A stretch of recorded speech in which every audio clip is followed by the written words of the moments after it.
Sunday afternoon at Royal Birkdale. Salt wind off the Irish Sea.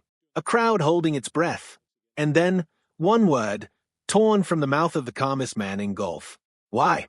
Scottie Scheffler, the world number one, a man built on ice and control, had just lost it. And that single scream was only the opening note of a day that would leave professional golfers dumbfounded, split a locker room in half, and turn the final round of the 2026 Open Championship into one of the strangest afternoons the sport has seen in years. Rewind. Scheffler had arrived at Royal Birkdale as the defending champion, hunting a second straight claret jug, something no one had managed since Padraig Harrington. But his week had been a slow bleed, missed putts, missed chances, a leaderboard that kept slipping just out of reach. Then, finally, on Sunday, something clicked. He started climbing. Shot by shot, he clawed his way back into contention, and by the time he reached the par 5 17th, he was within touching distance of the lead. That's when everything went sideways. His tee shot never had a chance. It sailed hard left, disappearing into the thick rough, and Scheffler's reaction told you everything before you even saw where it landed. The disbelief in his voice was raw, unscripted, the kind of moment cameras aren't supposed to catch from a player like him. But the tee shot was nothing compared to what came next. Trying to salvage the hole, Scheffler pulled a 3-wood that didn't just miss, it vanished. The ball tracked nearly 100 yards offline, sailing behind a grandstand near the hospitality village, swallowed by structures never meant to be part of the golf course at all. A search party, by one estimate, nearly 100 people, fanned out into the rough and the crowd. They found nothing. No ball. No proof of where it had come to rest. Just silence and a stunned gallery wondering if Scheffler's tournament had just quietly ended right there. And then came the twist nobody saw coming. Because under the rules of golf, there's a provision most casual fans have never heard of, the temporary immovable obstruction, or TIO. It covers grandstands, camera towers, hospitality tents, anything built for the week, not part of the course's real challenge. And buried inside that rule is something even stranger. If officials judge it virtually certain your ball came to rest inside one of these structures, you don't need to find it. You still get relief. No penalty stroke. No searching required. That's exactly what happened. Officials ruled Scheffler's ball was almost certainly resting inside the TIO's boundary. Sky Sports Rules analyst Mark Lekin explained it live on air. If the ball can't be found but the officials believe it entered the obstruction, they simply use the point where it crossed the boundary as the new reference point, measure out, and drop from there. No ball required. No penalty applied. So Scheffler dropped. He wedged it to 10 feet. He rolled in the putt. Birdie. Just like that, a shot that should have wrecked his hole had instead pulled him to 8 under, one shot off the lead. And then Scheffler said something that turned the ruling from a footnote into a firestorm. He revealed that he had personally stopped his own team from finding the ball.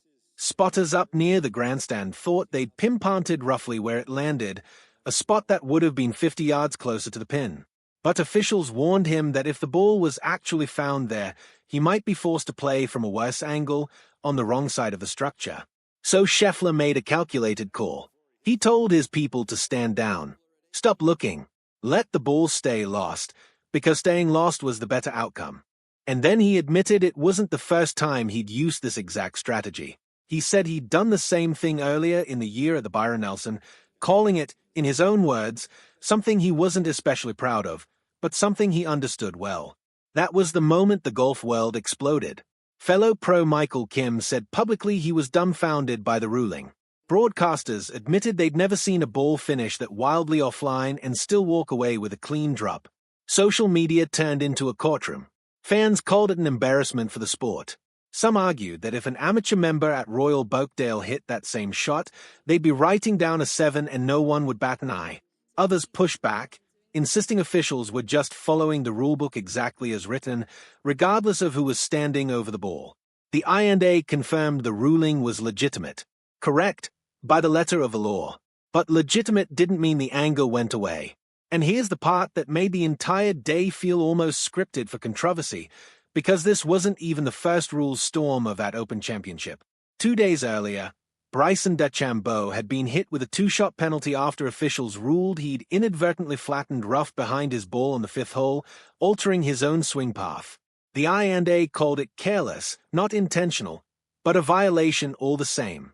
DeChambeau, blindsided, got into a heated standoff with officials that delayed Saturday's entire tee schedule. He didn't speak to press for the rest of the week. Rory McIlroy didn't hold back his opinion, calling the penalty justified and accusing DeChambeau of turning the moment into a spectacle for attention. And who had been playing right alongside DeChambeau when it happened? Scottie Scheffler. For 2 days, Scheffler dodged the question, saying only that he had plenty to say but didn't feel it was the right moment. Then, after his own wild Sunday, he finally spoke and defended DeChambeau fiercely, insisting he'd never once seen him cheat in all their years playing together. But in that same breath, Scheffler admitted something telling, that golf, in his view, needed stricter policing, a return to tradition, less pushing at the edges of the rules. And that's the gut punch of this entire story. On the very same day Scheffler stood in front of cameras calling for tougher enforcement and a return to golf's old values, he had just personally benefited from arguably the most generous ruling of the entire championship, a free drop for a ball nobody ever found, on a shot that traveled nearly 100 yards off target. One player brushed some grass and lost 2 strokes. Another launched a ball into oblivion and made bogey. In the end, the controversy didn't even decide the tournament. Scheffler bogeyed the 18th and finished tied for 4th, 3 shots behind New Zealand's Ryan Fox, who claimed his first major title with a stunning back 9.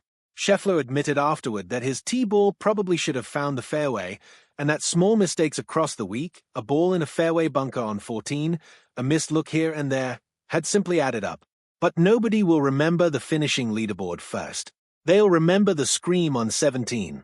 The lost ball that was never really lost.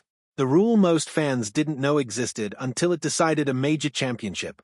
And the strange, uncomfortable irony of a player calling for stricter rules on the very same day the rulebook handed him the biggest break of his week.